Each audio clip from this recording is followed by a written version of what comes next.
think if you talk to him on your next date night and say, babe, I think I'm ready again. I can't wait. My doctor says I'm good. I think that we should do it. Like, what do you think? I mean, let him initiate that. Just let him know that you're ready for business and have him open up. So maybe you don't have to put all the pressure on yourself that you have to initiate. And all of a sudden it's going to be a big reveal. And he's going to be like, are you sure? Are you ready? Talk to him about it outside the bedroom. Yeah. May have a special date night. Go away for a night. Get a hotel room for a night. Do something like that. You're listening to Sex with Emily. I'm Dr. Emily, and I'm here to help you prioritize your pleasure and liberate the conversation around sex. We received so many wonderful voicemail questions on our hotline, and I'm answering more of them in today's Hotline Calls episode with my wonderful producer, Erica. Today, we're answering your questions on what to do if you can only orgasm in one position, how to initiate sex after a dry spell, how to bottom if you're usually on top, and what to do when your partner doesn't seem to care about their sexual pleasure. And remember, if you want to leave a voicemail with your question, please do so. Call my hotline 559-TALK-SEX or 559-825-5739. You can also leave me your questions or message me at sexwithemily.com/assemily. Always include your name, your age, where you live, and how you listen to the show. And you can change your name or choose to remain anonymous. It's all good. Please rate and review Sex with Emily wherever you listen to the show, my new articles, 8 ways to masturbate better in the shower, and 6 essential sex toy hacks are up on sexwithemily.com. All right, everyone, enjoy this episode.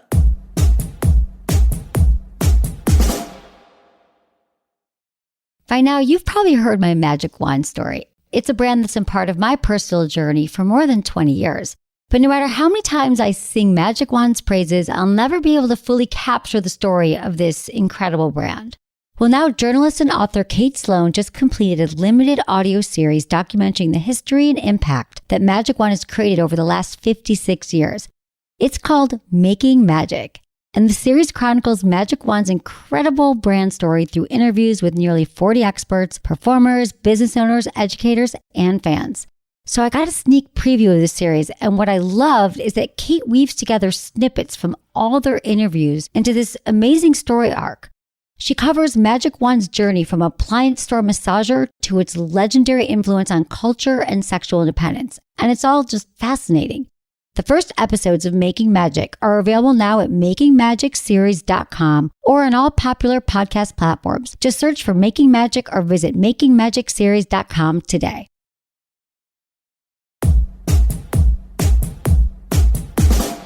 This is from Marina, 27, in New York City. I am calling because I have somehow gotten into this habit for the past, probably 9 years of orgasming with my legs super, super straight and tight. I call it torpedo mode. And all of my friends know about it because I'm always complaining about it to them that I can only orgasm in this way of my body being so clenched and tight. And it's gotten to the point where I have problems that I need to see a physical therapist about in my calves because my calves are so tight from squeezing my body so hard during sex. It's the same when I masturbate by myself or sex with my partner. When I was young, in high school and maybe early into college, I could orgasm in other positions, but then I kind of found this position and I just never was able to go back. And I'm trying to teach myself how to orgasm in other ways so that I don't hurt my legs. And so that I can just enjoy an orgasm in different positions and moments, but I keep getting stuck in this position. So I am wondering if you have ideas about that. I know there are different kinds of female orgasms, and I feel like this is one of the kinds, but it's maybe not the best kind for me. I'm a huge fan of the show, and thanks so much. Okay, bye. All right. We've gotten this question many times from vulva owners. So picture this, their legs are super straight. And the reason why this works is because you're literally squeezing everything so tight. So those pelvic floor muscles that we always talk about, the Kegel exercises and the pelvic floor, she's squeezing it all so tight. And that's the way that her body is used to orgasm. She's in a pattern of arousal, and this is the way she brings herself to orgasm. And now the fact that you're having, oh my God, Marina, that she has to like go see a physical therapist, you're really holding it tight here. So first off, yes, there are other ways that you can learn to orgasm. Just like everything else that we do, we get set in our ways, we get into habits, we think it's the only way, but by calling, there are some other ways. My recommendation would be to spend some time on your own. This is some great time for solo sex. Just going into your body. I'm suggesting with a sort of a more mindful approach, like my mindful masturbation practice, where you're really just getting curious about all the sensations in your body. And your goal is exploration. Your goal is not orgasm. Because what I want you to do is reacquaint yourself with your body, with your erogenous zones, finding all the areas that feel good to you. But in this way, you are testing yourself. And my goal is to start to feel other sensations. So the other exercise is to breathe. So I think what's happening is you're probably tensing and holding your breath. I would love you to start this practice with some really deep breaths. Like I'm talking inhaling for 4 counts, holding for 7 counts, exhaling for 8 counts, okay?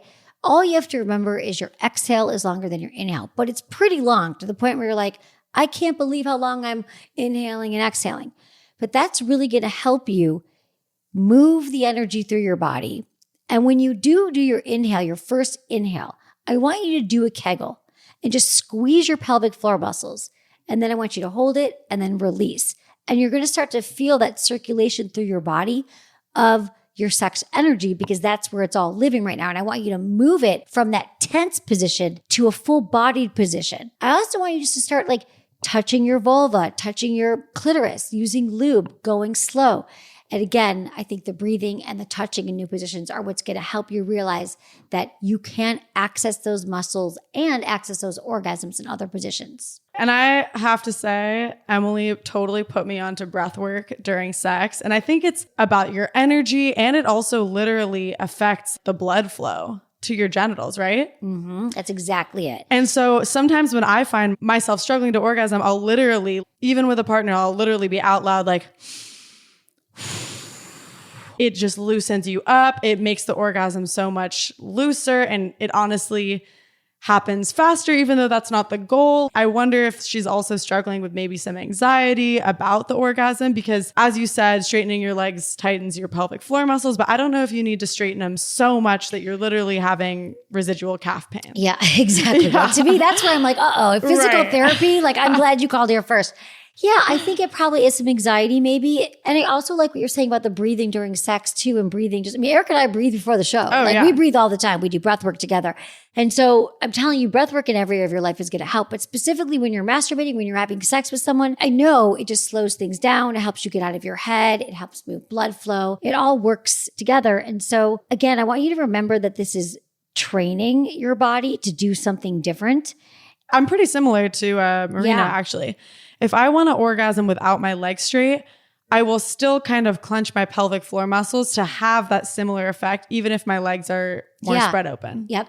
That's a great point. So I think that tensing and relaxing those muscles, your pelvic floor muscles, is a really great way to do it. Here's the thing about Kegel exercises. A lot of them just don't do it correctly. It's going to take you a long time to do them so they work, so they're consistent. You have to do it 5 minutes a day correctly for a few weeks. Because honestly, there's not enough that we do in our daily life that strengthens our pelvic floor. And maybe if you do like Pilates a lot, but even then I do Pilates a lot, and it really wasn't impactful. And I think these are all ways to strengthen your pelvic floor, help you orgasm in different positions, but there's no like best way to orgasm. No, all orgasms are just orgasms. They all feel amazing. You don't need to feel like you're cheating yourself of the best ones. Exactly. You're not missing anything. I mean, a lot of orgasms do start with a clitoral orgasm. I also want to know if she's like rubbing your clitoris or if you're just squeezing your muscles, because I'm wondering how it would feel just to start to rub your clitoris with some lubed up fingers and like rubbing your labia as well, because you're accessing indirect clitoral nerves.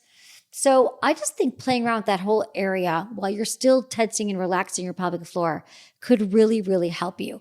The other thing is internal orgasms too, like getting a vibrator that's like dual purpose or just even just an insertion wand might be able to help you squeezing around that instead of your legs. That could also help you have stronger orgasms. It's a practice and you're going to get this.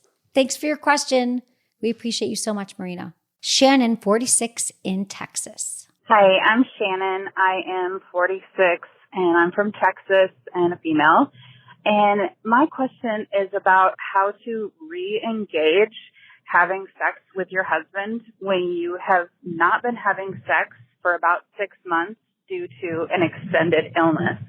I had some heart issues and we have not had sex in 6 whole months. And I love him. He's absolutely an incredible husband. We've been married 25 years. He's an incredible partner. But now that we haven't had sex, I'm just nervous about what that will mean. And I'm worried about what it will mean health-wise. I'm worried and not sure how to re-engage in a way that won't make me feel embarrassed and like an idiot, I guess. So yeah, that's my question. Thanks so much.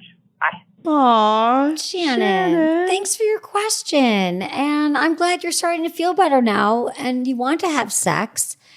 And I mean, he's your partner of 25 years. And I'm wondering if you could bring him into this and let him know that, I'm a little bit nervous about my body. I'm not sure how I'm going to react. And also, I hope that resonates with a lot of people listening who think that they have to be the one that comes in and solves the sex life and saves it. Like, you are both in this together. So I think first letting him know that you're nervous might take away some of the fear that you're having around starting up again. But also remember this, you can just go slow. You don't have to even have sex the first time. Maybe you guys could get a hotel room for a night or go away together because we know that vacation sex is always a great jump starter. Mm-hmm. Maybe you could even take some penetration off the table for like a week and just start getting to know each other's bodies again. But I have a feeling it's going to be like riding a bike, and you've been riding this bike for 25 years.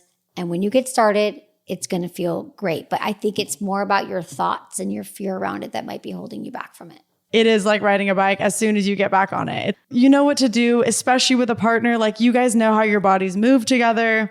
I do get the fear of initiation because initiating sex, I feel like, is hard in general, let alone when it's been 6 months. Yeah, it's hard. It's hard for me too. Yeah. Sometimes I got to say it's a new muscle. So I think also you can let him know. Like, I think if you talk to him on your next date night and say, babe, I think I'm ready again. I can't wait. My doctor says I'm good. I think like we should do it. Like, what do you think? I mean, let him initiate that. Just let him know that you're ready for business. And have him open up. So maybe you don't have to put all the pressure on yourself that you have to initiate. And all of a sudden it's going to be a big reveal. And he's going to be like, are you sure? Are you ready? Talk to him about it outside the bedroom. Yeah. May have a special date night. Go away for a night. Get a hotel room for a night. Do something like that. Exactly. I love the idea of taking penetration off the table too, just getting to know each other's bodies. And I feel like it could almost build that sexual tension too. It's been so long and now you're touching each other's bodies and you're waiting to have penetrative sex or what, oral sex. Kind of build that excitement around being sensual together again. I love it. That's exactly, it's built-in anticipation, which is, I think, what we all crave anyway. Eventually, we don't have that anymore. So just to say we're not having penetration, we're just going to get to know each other, will definitely build arousal and tension. It's hot. And another thing that you've taught me is that whenever there's a break, you don't need to like make the sex now exactly how it was before. Like, it's a new beginning. What a great time to start again. Yeah. I love it. Okay. Here's a new beginnings. 25 years in, just think of this as like a needed break from your sex life. And now you get to start again. I love that. Totally. Let's go, Shannon. You got this. Thanks, Shannon. We're going to take a quick break for our Sex with Emily sponsors who help keep the show free. But before then, I want to highlight one in particular, and that's Morgasm. Morgasm's CBD infused arousal lube is so good. It's basically a lube and arousal gel all in one. So basically you get increased blood flow from the CBD, which helps promote muscle relaxation, reduce pain, discomfort. So basically everyone involved can have more intense orgasms. It also has natural ingredients like L-arginine, which increases blood flow, reduces inflammation, stimulates the body to increase arousal, and provide for longer and more intense orgasms. It's definitely the best sexiest twofer you can have on your nightstand. Water-based, 100% hypoallergenic, and oil-free. I love Morgasm because it enhances sensations. You know I'm already going to use lube, so why not use something that takes it to the next level? You can get 15% off Morgasm Lube if you use the code Emily at morgasm.com/sexwithemily, or just click the link in our show notes.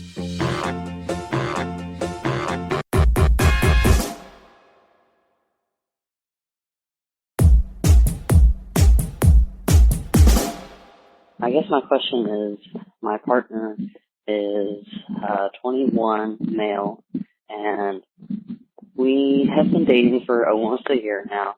And something that I have noticed is our communication is great, our sex is great, but I find myself wanting to, I guess, kind of share the power a bit more evenly, whereas right now I feel like I'm the top more often than I would like to be. And I have voiced this before, and he does make an effort, but naturally he has more submissive bottom tendencies.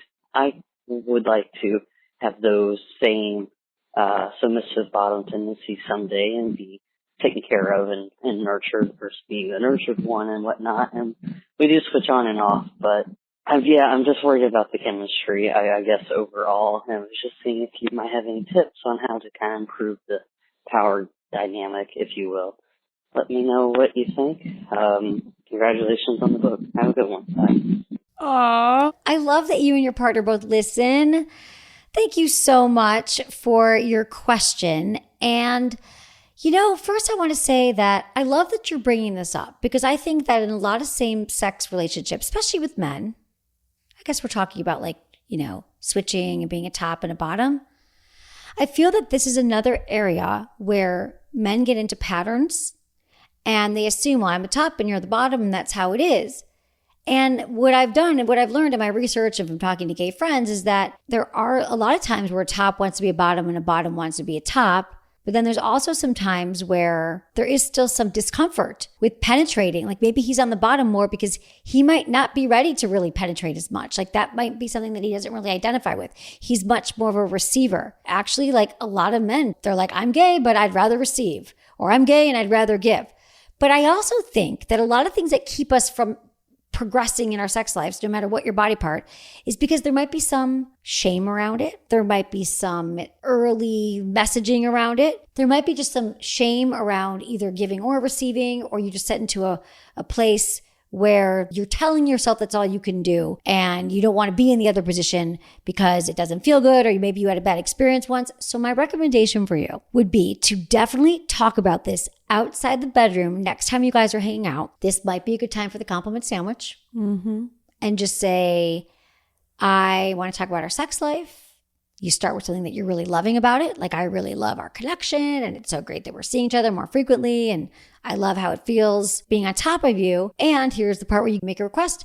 I also think I would love to experience a little bit more about being on the bottom. And I know I've brought it up before, but I'm not sure if it's your thing or you'd be into it. Can you let me know your feelings on that? I think we should talk about it. And then you can really listen to what he has to say. And remember, your tone has to be open and collaborative and curious. But this is where I believe you're going to get more information. He might say, I don't know how. He might say, I don't know if I like it. He might say, I think I'm bad at it. He might say, I didn't really think you wanted it.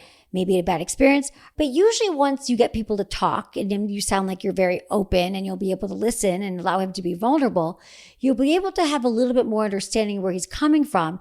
And then you could get into the power dynamics and say, I still want us to be able to connect in our different energies, but this is just a sex act that also for me is part of my arousal. And then you close it with, like, I really think that we can continue to take our sex life to even next level if we're both getting aroused in the ways we desire. And you could start with him penetrating you, maybe not with a penis, but with a finger or a toy, just to get used to being in that power dynamic. And I'm also curious if this is only related to sex, or also he said submissive bottom tendencies. Is that in just the relationship in general? Right. I wonder if their age difference has something to do with it. Yeah, I think that that's a great point. I think that also you are probably more dominant because you are a few years older. Maybe you have more experience with men than he does. And so I definitely think what you're going to find is that I understand your hesitancy around it, or maybe you're concerned. But sometimes the sex is divorced of that. Like it's really just a sex act that feels good.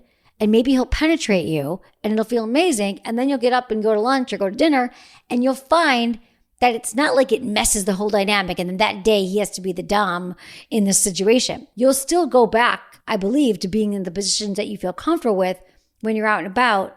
But I think just because you're getting your needs met sexually isn't going to necessarily translate into the entire dynamic in your relationship. Totally. It won't shift it. I'm also remembering advice that Emily gave me in my dating life about balancing masculine and feminine energies. And if I'm too in my masculine, it doesn't leave anyone any room to kind of have that power over me. And so I wonder if you're someone who tends to lean into your top side, maybe you do need to kind of lean into your bottom side so that your partner has the room to nurture you in the ways that you want to be nurtured. Mm-hmm. That's exactly it. You know, we're talking about the masculine and feminine energies that we all have.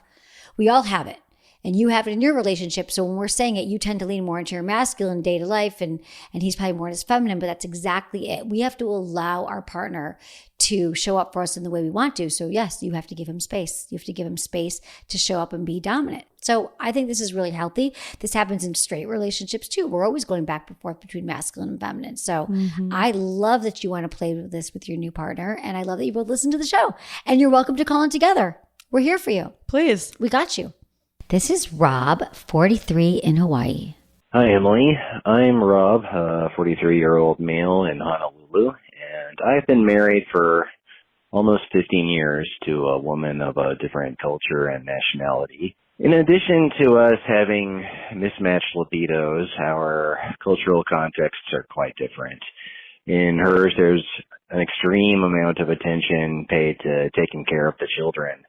We have only one son, and he recently became a teenager, and he's doing very well, but she is very fixated on providing for his future. That means providing him with educational opportunities for socialization, and so on. And very frequently, she has nothing left over for the two of us. She does not show a lot of interest in sexual pleasure for herself, and when we are together, she often wants me to just finish as quickly as possible and be done with it. This is hard for me to take because I want the enjoyment for myself, but also because I enjoy seeing her enjoying herself. It's also how I feel more connected to her emotionally.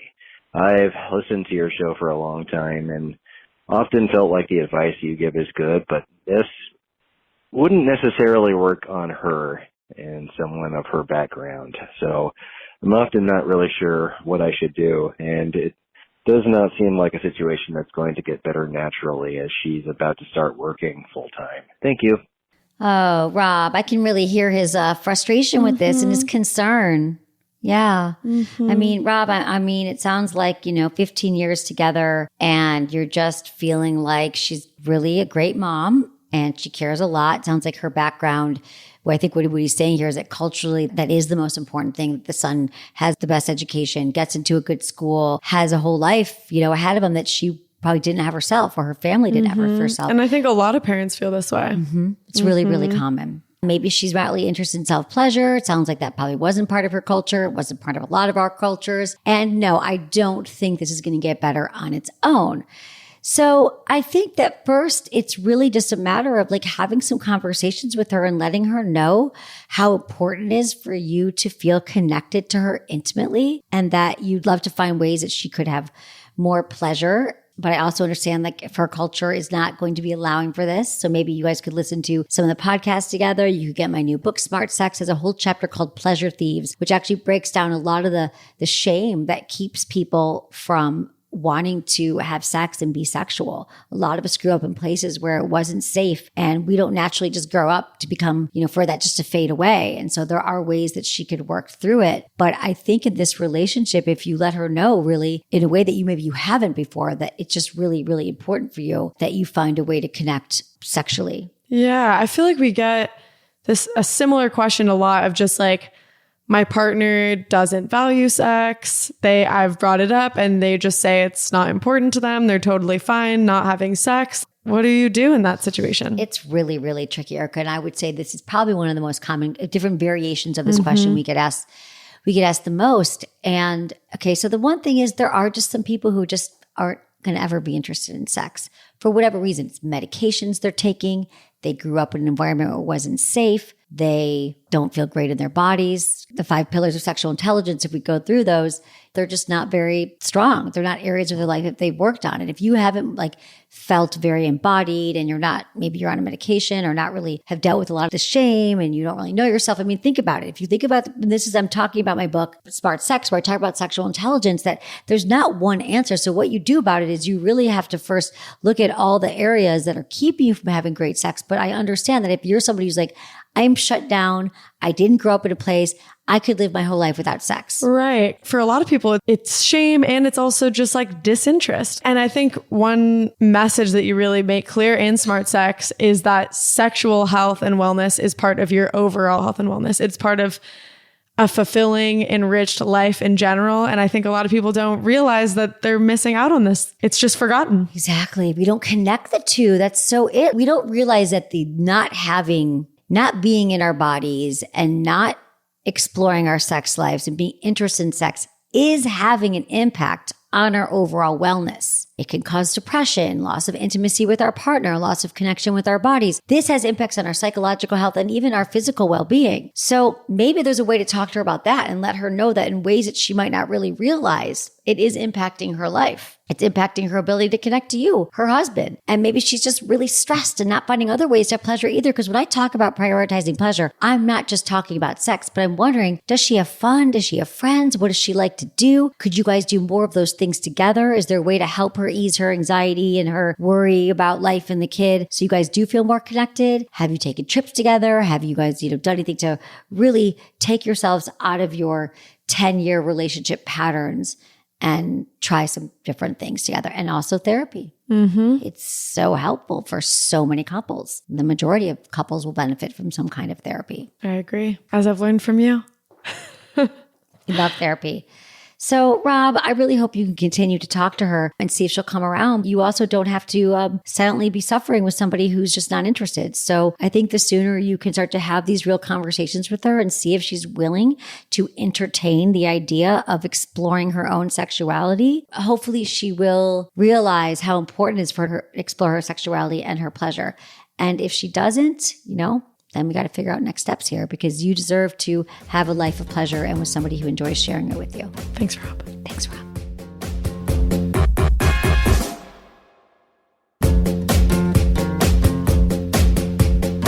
That's it for today's episode. See you on Friday. Thanks for listening to Sex with Emily. Be sure to like, subscribe, and give us a review wherever you listen to the podcast, and share this with a friend or partner. You can find me on YouTube, Instagram, Facebook, and Twitter at Sex with Emily. Oh, I've been told I give really good email. So sign up at sexwithemily.com. And while you're there, check out my free guides and articles for more ways to prioritize your pleasure. If you'd like to ask me about your sex life, dating, or relationships, call hotline 559-TALK-SEX. That's 559-825-5739. Or go to sexwithemily.com/askemily. Special thanks to Acast for powering the Sex with Emily podcast. Was it good for you? Email me, feedback@sexwithemily.com.